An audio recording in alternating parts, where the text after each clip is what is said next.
Hi guys, this is RP Singh from Asia Content News. You also know me as the Chief Curator of CMS Asia. Today we have a very special guest with us all the way from US. He's a known face, at least to me, and of course in the content marketing domain.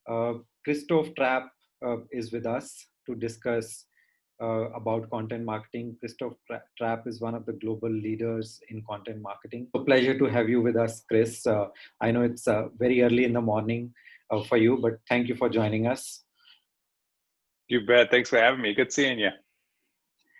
So without taking much of your time, let me set the ball rolling. So why don't we start with discussing the role of content for brands?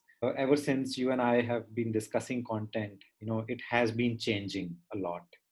And today, maybe because of the pandemic, the role of content has increased a lot. So how do you envisage the role of content going forward? Yeah, always a good question.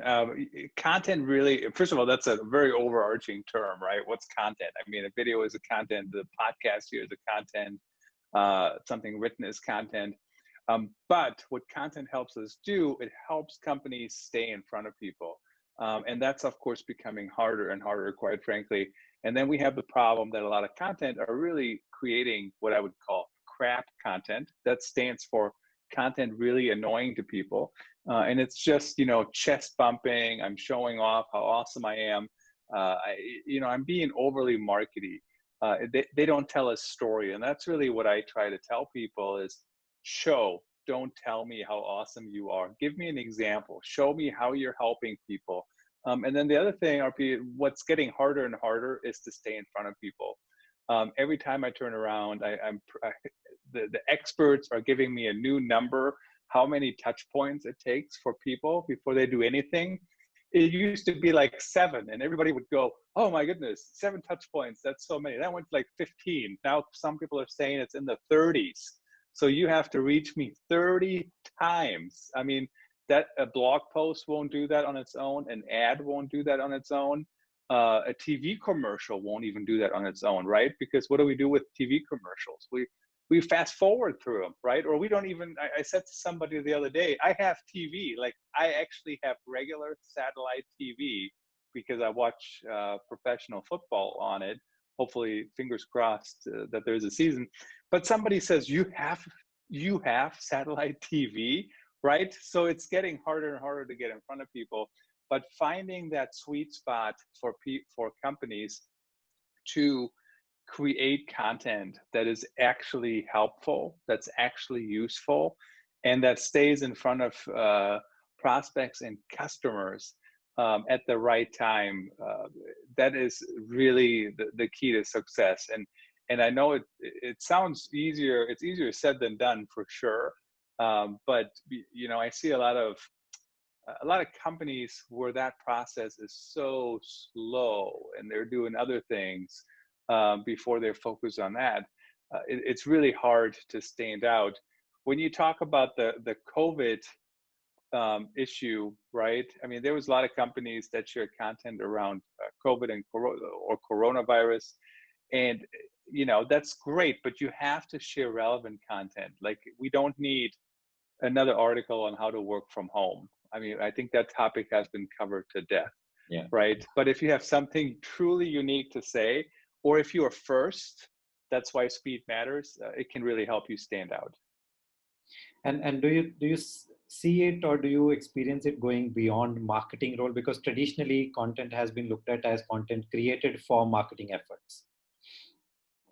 Yeah, I think they all kind of go hand in hand. I know it depends on the company size, right? Big companies, they got a PR team, they got a communications team, they got a marketing team, and they all kind of go hand in hand, quite frankly. And in the COPE model, create once, publish everywhere, of course they can all work together, right? Why does PR need to do their own thing if we already have a good piece of content that they could just use to pitch to a media company, for example? So certainly, I think the bigger the companies get, the more you see that being siloed, but they can work together. And I think where I've seen it work really well is when, let's say, marketing create something. Let's say they have a good content strategy on their website, and then all of a sudden public relations gets a win because a media company saw the content and they reached out and they said, hey, can you come on air to talk about it? And now PR just won because of marketing's good content marketing, really. True, true. So let's draw a small comparison. Uh, B2B world has completely changed because of the pandemic, especially in this part of the world. A lot of B2B companies were Mm-hmm. dependent on events, physical events, for example. You know, and uh, but some B2B brands are much ahead of their B2C counterparts when it comes to using content for marketing. So, in your experience, what do you think? Do you think B2B companies are ahead of B2C counterparts when it comes to using content for marketing? But that, I mean, it always depends. Overall, I think a lot of times B2B in theory, has a different problem to solve because it's a business problem. They can talk about that, at nonstop, right? So if you're a software company, you can say, uh, here's the problem, and here's how you can solve it. I mean, you can talk about that all day long. I mean, think about our discussion, right? We're talking about content, and really, content marketing kind of fits into that area as well, and you can solve so many problems. For B2C, it depends what it is, right? So I got these AirPods in. I know Apple has sold more AirPods than they could have their own company, right? Just for AirPods and be like the fifth most profitable company in the world or something like that. I don't have the exact numbers, but crazily profitable. But what do they need to create? What can they create when it comes to content around AirPods? I mean, they don't do anything, right? Yeah. So it depends. It depends on where you are in the market. It depends on what you're trying to do. But for a B2C company, they certainly can follow the same model. And here's the other thing, especially if you're a startup or if you're early on, or you're trying to build your brand. I always have these founders talk to me and they say, oh, we need lead generation. I'm like, yeah, I need that too. But you don't even have a brand. People don't even know who you are. People don't know anything about you.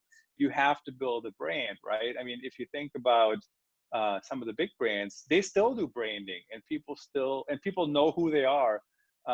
So especially whether it's B2B or B2C, really doesn't make that much of a difference, honestly.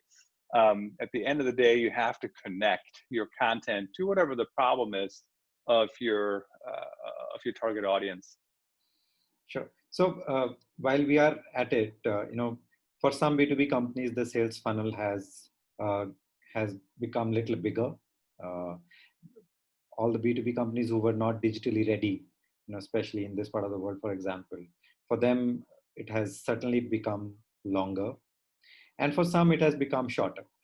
People who were ready, digitally to take things on a digital platform. But coming back to the role of content across that funnel, what do you suggest, uh, given the B2B sales cycles are usually very long, irrespective of the category, and people who are jumping in new into content world, especially the B2B companies, how do you propose, and how does that change role of the content for them? Yeah. So the length of the sales cycle, right? It's really not up to us, right? It's up to the market.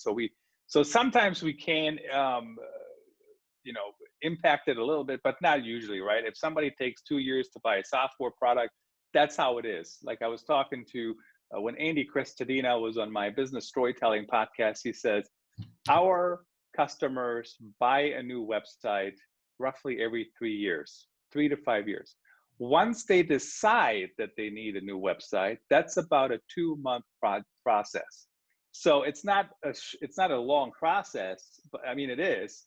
But once, I mean, for them to get there takes some time. But then when they're ready to go, 2 months is not that long. So you got to figure out what is the length of the process, how long does it take, and then adjust your content for that. So Andy told me he publishes one big article every 2 weeks.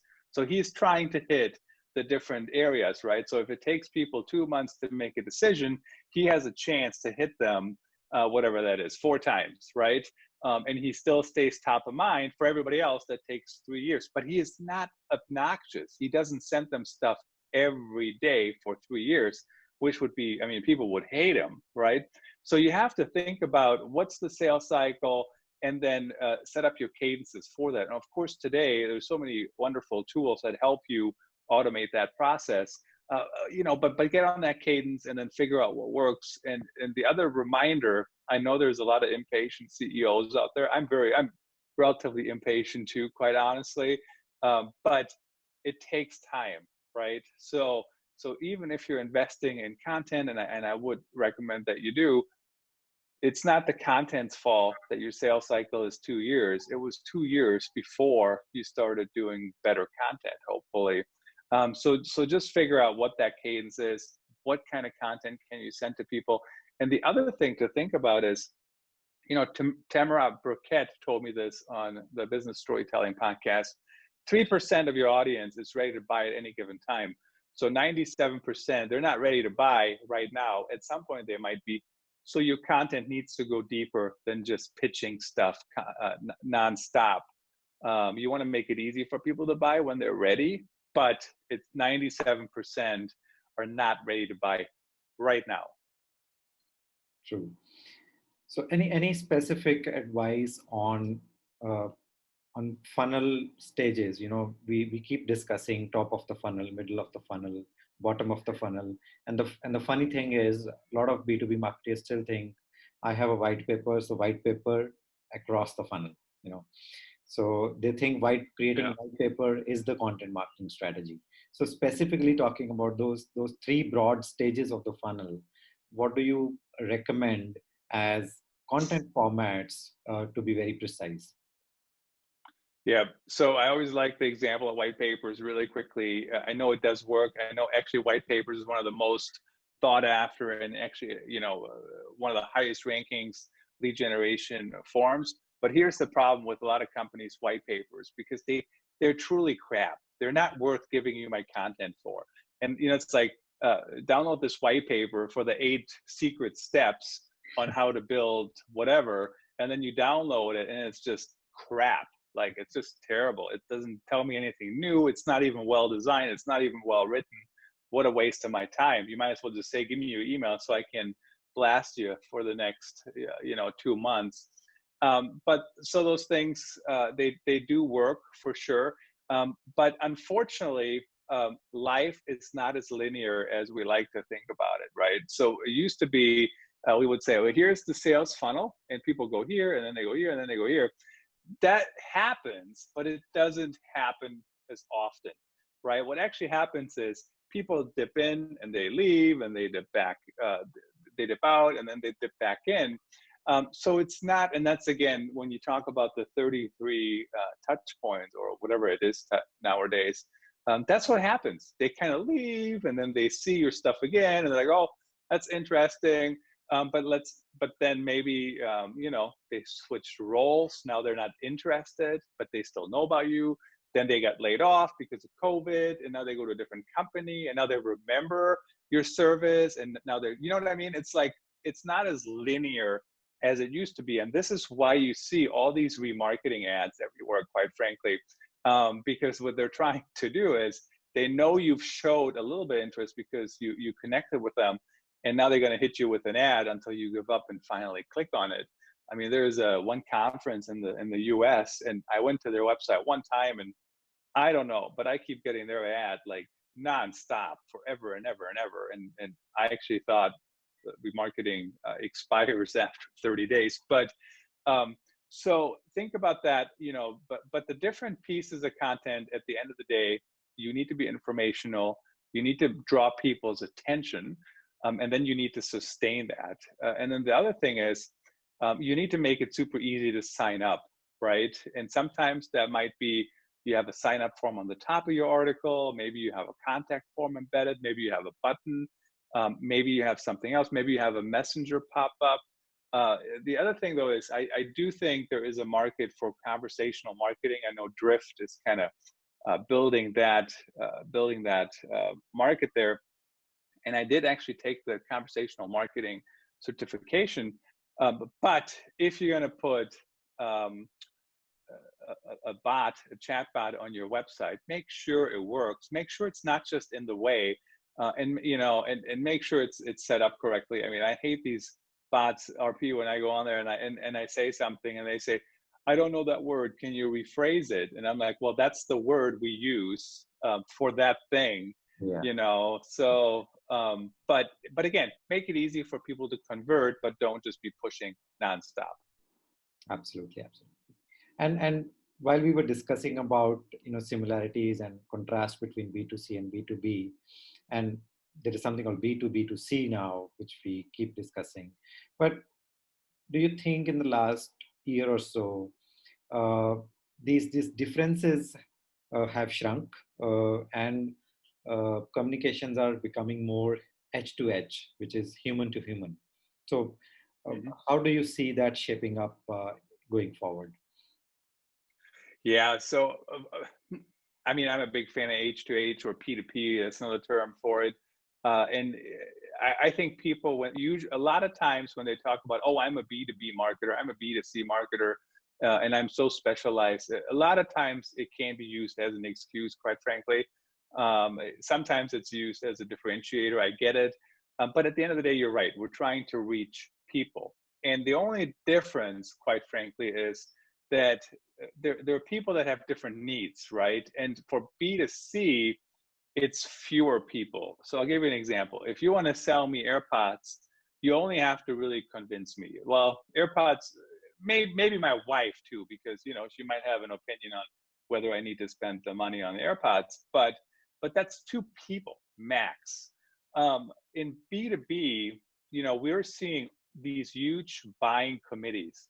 So every time somebody buys anything in B2B, they have a committee meeting, right? It's like 10 people. It's everybody from the chief marketing officer or whoever in the C-suite down to some specialist. So when it drives me kind of crazy when I have some of these, I mean, there are publications out there, there's companies, marketing campaigns, and they say, we're going after the C whatever, the C-suite representative.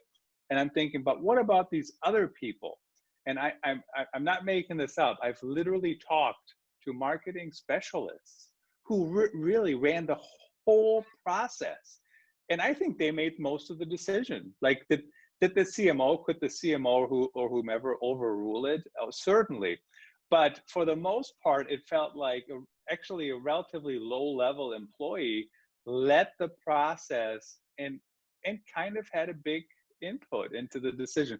So that's the biggest difference. But at the end of the day, you're absolutely correct. It is humans to humans, and you're trying to convince people. They're just different needs. They're and you still need to know the different the different subtleties in each industry. But at the end of the day, you're absolutely correct. We're all just people. And any recent examples, content marketing programs you came across who have touched upon this aspect of not being a B2C or a B2B communication, but generally a campaign that you liked recently?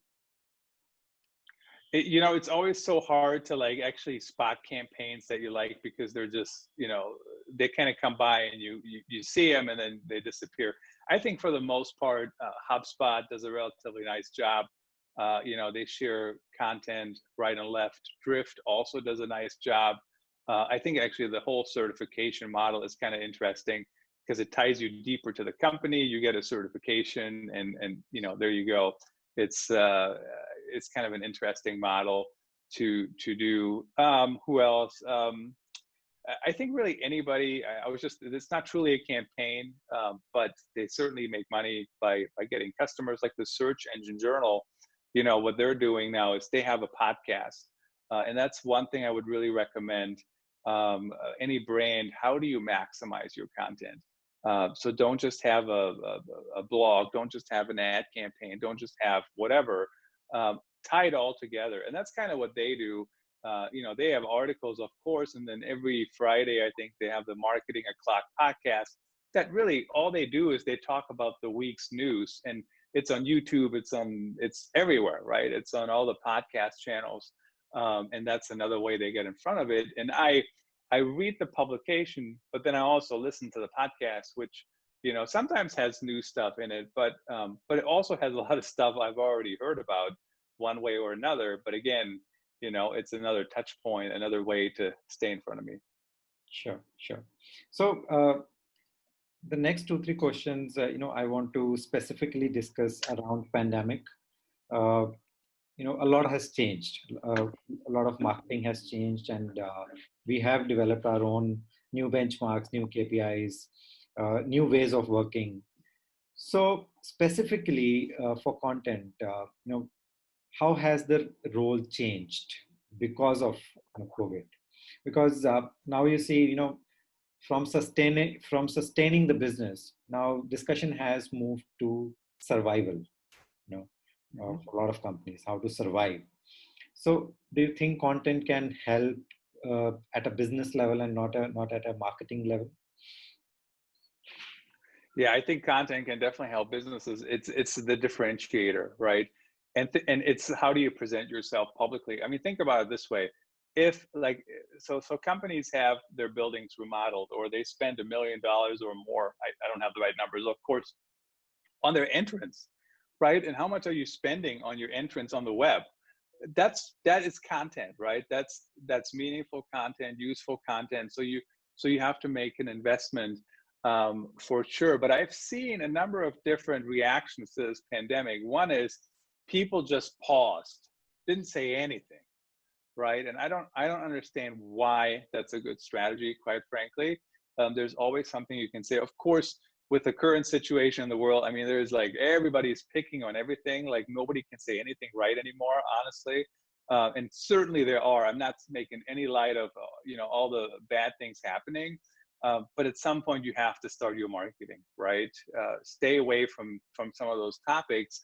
But and then on the other side, I've seen people, they just they keep going with whatever they're doing, which may or may not be the right strategy either. I mean, somebody said the other day, if you have no reviews since March 1st, you have no reviews, even if you have 5,000 before, because things have changed. That's probably a little too black and white, honestly, for me. But the sentiment is actually not untrue, right? Because this is the service you provided before the pandemic started. And then this is a more recent development. Now I'm seeing companies going, whew, we're really down on revenue. How do we start a campaign? And you can't start that, but here's the reality of things. You can't just it's not like turning on the moneymaker, right? Like it's a long-term thing. So if you haven't done anything for the last 5 years, a 1 month campaign is not going to solve everything. You have to put effort into it. You have to keep pushing forward, and you have to you have to keep doing it. It takes a long time to build a brand and to stay in front of people. And then you have to adjust your messaging. I'll give you an example. I never ever talk about printed stuff ever. I don't hate print, but it's like the last thing on my list. Well, guess what? I did a whole content asset pool, article, blog post, social, emails, etc., on marketing mail. And here's the reason why. Because in the US, at least, what happened is marketing mail really went down during the pandemic. So I got a guy on the show. We talked about it, and my argument was, nobody's doing marketing mail. Do it now. If you're ever going to do marketing mail, do it now, because nobody else is. Everybody has paused. So while I would never say that in regular times, right now it might be the time to do that. So, what do you see as a trend because of this pandemic? Now we are specifically talking about US as a market. Do you see brands investing more in this time, or do you see a downward trend? Well, I think right now a lot of brands are struggling with finances just a little bit. I mean, every time I open the paper, there's more people laid off one place or another. When you look at the market right now for marketers, I mean, entry-level jobs have like 250 applicants, right? I mean, really, really an interesting market. So we're seeing that. But long term, but then I also see brands. I just saw one the other day. I mean, they're basically hiring an entire marketing team, right? Like, I mean, it's like they hired the director or whatever, and now they're hiring like 4 people on the team. So maybe it's starting to swing up again. I did see a study the other day. I don't know if it was Gardner or Forrester or somebody like that, and they said, you know, content spend is supposed to go up through 2024, something like that. Of course, the devil is in the details. What does that mean? What's content spent? Does that just mean more ad spend? Does that mean, you know, what does that mean? But at the end of the day, I certainly hope companies invest in it. It is an investment, but it helps you stay top of mind. And of course, you know, you have to remember, you have to keep evolving your strategies as you're going. Sure, sure. That's a valid point. And you know, still, and specifically in this part of the world, certain developing countries, developing markets, we still have people, still have brands who have not started their digital content journey yet. Mm-hmm. And it's high time that they start it now. But what do you advise to them? What should be the first step? How should they go about it? Because they are totally new to this content world, and probably the kind of partners they have may not have that kind of maturity of managing content right now. So there is trouble for them going forward. But how do you uh, how do you see these kind of new players entering the content space? Yeah. So just as I mentioned in my new book, Content Performance Culture, there's pillars to follow, right? First of all, what are you trying to do? Why are you trying to do it? Who you're trying to reach? And then think about the budget and think about who do you already have in house, and can they help? And then figure out who do you need to hire. There are specific roles that you need. And as I say in the book too, right, you need people to come up with a strategy. What are we doing? Why are we doing it? You need people to produce the content and distribute the content. I mean, you wouldn't say, "Oh, I'm trying to sell ice cream," but you don't have anybody who can scoop the ice cream. I mean, that's not a thing, right? Unless you have some new uh, technology solution, right, where people just do it themselves. And then finally, you need somebody who can analyze what's happening. You know, are people going through the funnel correctly? And so at a bare minimum, that's 3 roles. Now, can one person do all 3? And actually, there's more roles within each of those areas, right? Because creating content as a podcast producer is very different from creating content as a writer. It's very different from creating infographics. It's very different from creating videos. So, I mean, there's all those different things. So one person could maybe do all 3 roles at once when you first start, but they can't be good at everything, right? I mean, I design stuff with Canva. Would I call myself a designer? Absolutely not, right? Like there's limitations of what I can do, and they're basically whatever I can do in Canva. There you go. That's what I can do, and if I can't do it in there, like I'm not doing it, right? I have to hire a designer to do that. So think about that. And then the other thing is you have to get going. You can't just plan and plan and plan and plan, and you can't just do things that are not leading to anything. So I'll give you an example. Andrea Freier, she was on the live stream the other day on LinkedIn, ctrap.online/LinkedIn, and she talked about how marketing officers, they first 6 months they build a website, and so they spend 6 months building a website, but they only got 2 years to show results. And now the website is up, but that doesn't do anything. Yeah. Like, you know what I mean? Like you need a website, but it's like saying, like, you're not going to win the car race just by buying a new car. You still have to run the race. So that's like, you know, it's like the bare minimum, quite frankly. So therefore, it brings me to a very related question. When they're trying to scale up or start their content marketing journey, one major problem they will face is talent. You know, Mm-hmm. so what kind of talent they should hire? Should they be hiring talent which is inclined towards marketing or pure content people? Yeah, so it's an interesting question. First of all, I think the talent problem is sometimes because people try to hire one person for everything, right? So if that's your mindset, so you don't have a talent problem. You have a how are you thinking about a problem? Quite frankly, that's a you problem, not a me problem. But that's another way to think about it, because not everybody can be good at everything. It's um, I would hire for somebody who does have some analytical thinking, but at the end of the day, early on, they need to be able to write. So if you don't have anybody on the team that can write, it doesn't work because you still have to write something. I mean, even if you're doing podcasts, you still have to write the headline. You have to write the description. You have to write show notes if you do show notes. Um, so you need somebody like that. The other thing is, think about journalists. I mean, journalism is changing too, but journalists are pretty good storytellers. They have to learn the marketing side of things, and the entrepreneurial side of things. But journalists, what do? They go to work and they say, "What do we do today?" And they just go do it, right? Marketers, they have to make a plan a lot of times, not always, but they make a plan and they do the plan. That's not bad either. But what I'm saying is, if you find the mix, that can actually be very helpful to move forward and get things done. Sure, sure, sure. So, nothing related to content. I just wanted to ask, what are your plans immediately after this entire lockdowns and this pandemic is over? What are you going to do? Well, it depends on when that is, right? I mean, I have not traveled at any. I mean, I did travel a few weeks ago here to Florida, and it was just a horrible experience. So I'm not planning on traveling anytime soon. Would be nice to go on some trips again at some point.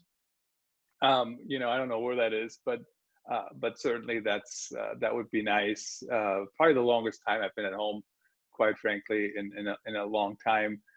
Usually, I have about 5 trips in the app at least, and right now there's none, none by plane. So it's been definitely interesting to be grounded for so long. And the one time I did fly, it was just terrible. It was I'm not very interested in doing that currently. I I totally I agree. can't I can't say I want to spend more time with my family. No offense, but we spend 6 months together now, so it's been fun and a challenge at the same time, of course. Thank you very much for joining us. Uh, I think we should follow up soon with another set of interesting questions. As soon as we are fully up and running, the entire world is hopefully free from this crisis sooner, and we should catch up again and hear again from you on what's happening and how content is changing now with the new normal. So until then, thank you very much. Thank you for joining us today. You bet. Thank you for having me.